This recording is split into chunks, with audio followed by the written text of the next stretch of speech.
So this is my 2015 435i. It's got full bolt-ons, everything that you can possibly imagine. And the one thing that a lot of people don't seem to understand is that, yes, although N55s do tend to heat soak, if you're just dailying it and you're not actually doing like a crap ton of pulls, a crap ton of racing, or any track time, you really don't need any cooling mods, especially if you're not in a place that really has a lot of heat. And yes, this does mean, so if you're like in an area where it's got high humidity, like not all the time, then yeah, you don't need it. But if you're like in Florida, Georgia, Texas, or some other place that's got frequent humidity every single day when you're daily driving, doing pulls and everything, then of course at that rate, it would probably benefit you. But since I'm in the Northeast and potentially moving back to the Midwest, yeah, we do have hot days, but it's not like the point where I need upgraded cooling like this.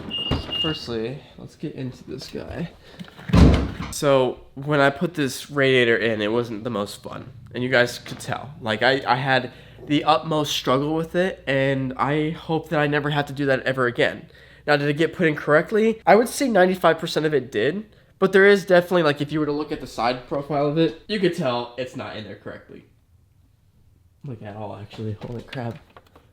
Yeah, this is a little bit of a wonky situation there, I'll tell you that. So, for those of you who are new, the only reason why I switched to a CSF racing intercooler was because I had to change out one bracket that was stripped for the screw part that literally holds up the intercooler. I didn't want the intercooler to keep on falling off, so in order to remove that one bracket, I had to take off the intercooler, I had to take off the entire cooling system of this car, I had to take out the radiator, AC lines, everything.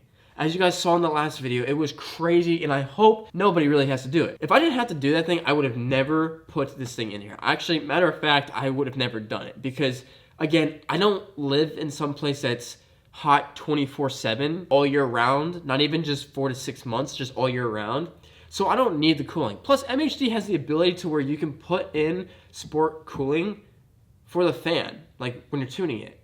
But now that I got this, let me tell you exactly why I hate it. So firstly, I got this for $500, brand new, through a motorsports company because they have a deal through CSF. If you were to buy this thing brand new, you're talking around $700 to $800. Yes, although it's a really, really cool piece of track car mods, I guess you could say, it sucks because, again, when you're dailying it in a cold environment or a moderate temperate environment, you don't need it. Because now what's happened is that in my case, since again, it's not gonna ever get super hot, now the delay in having the engine be super hot to then have the coolant go through the heater core, which is in the dashboard over here, to then go and give me heat throughout the cabin of the car, it takes probably about an hour and a half of actual like heavy, decent driving before that happens. And it sucks, especially when it's super cold. So I'm facing that one part. Two, for the amount of money I've spent on it, granted, if you're spending more on it because you're ordering it through some other place and not getting it through a dealer, it's like the biggest waste of money you could possibly have in this car. There's nothing special about it. Does it keep the engine cooler? Yes, but that's because it's a bigger radiator. Is it the biggest headache in the world to get in? Yes. And again, does it give you any benefits that you can tell? No. Like, listen, guys, the N55 is actually a lot more reliable engine than a lot of people think it is, especially when you maintain it and take care of it. Obviously, when you have lower engine temps, it's going to be better to a certain extent. Again, when you're daily driving it, not so much.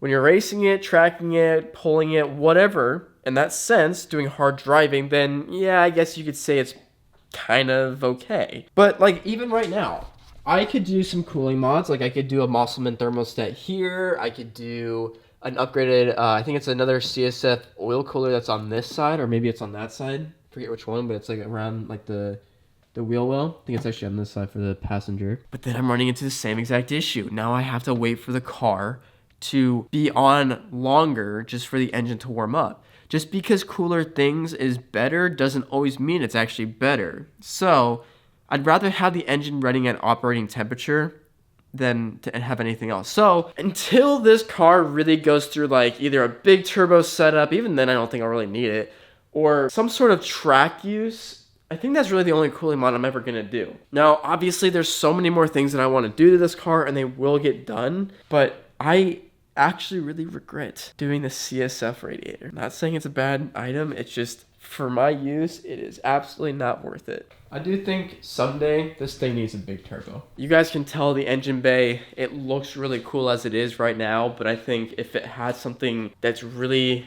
wanted in the community of like the BMW world and or anything else, I think it would look really, really cool. Obviously, it's a lot of money, and you know, a lot of people would say that the budget to the power ratio is not it. I would agree. However, I think a lot of people would be like, whoa, you did this to an N55, because a lot of people have these B58s, right? I get that they're super reliable with the power and you get a lot more power versus money ratio, but I like to be different, you know? It's like this car is literally giving me no problems. Matter of fact, I think the only thing that's really bad so far is the coat of like a mixture is just too rich. I don't know if it's like an injector problem or something, but it's not like making the car run horrible. It's just a little bit of a rough idle at the start, but other than that, nothing bad. So with that being said, I hope you guys enjoyed. I hope you guys kind of take the word for it of saying don't just buy cooling mods because you want to do more stuff to your car.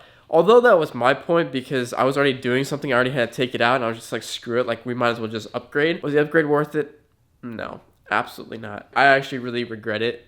It's $500 more than I had to spend, and it's done more negative things to this car than positive. Because again, it's not like you're going to feel the engine running cooler. And other than that, thank you guys so much for watching. If you enjoyed this video, go ahead and hit that subscribe button, and I'll see you soon.